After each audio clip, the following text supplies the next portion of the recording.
హైదరాబాద్ విజయవాడ జాతీయ రహదారిపై గురువారం తెల్లవారుజామున ఘోర రోడ్డు ప్రమాదం సంభవించింది. సూర్యాపేట జిల్లా కోదాడ వద్ద ఆగి ఉన్న లారీని కారు వెనక నుంచి ఢీకొట్టింది. ఈ ప్రమాదంలో 6 మృతి చెందగా మరో 2 గాయపడ్డారు.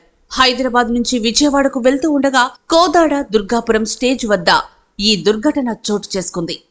ప్రమాదం గురించి సమాచారం అందుకున్న పోలీసులు ఘటనా స్థలానికి చేరుకొని సహాయక చర్యలు చేపట్టారు. బాధితులను చికిత్స కోసం కోదాడ ప్రభుత్వ ఆసుపత్రికి తరలించారు. మృతుల్లో 2 మహిళలు, మరో చిన్నారి ఉన్నట్లు పోలీసులు తెలిపారు.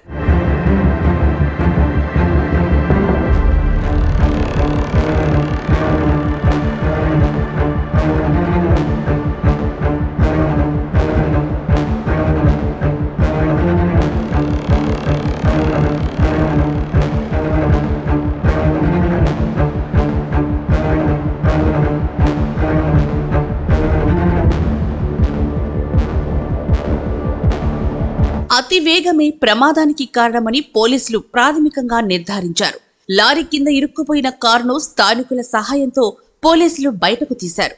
మృతదేహాలను పోస్టుమార్టం నిమిత్తం కోదాడ ప్రభుత్వాసుపత్రికి తరలించారు. లారీ బ్రేక్ డౌన్ కావడంతో డ్రైవర్ రోడ్డు పక్కకు నిలిపివేశాడు.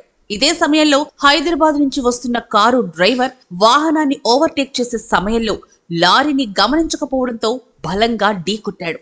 తీవ్ర గాయాలతో ఘటనా స్థలంలోనే 6 ప్రాణాలు కోల్పోయారు.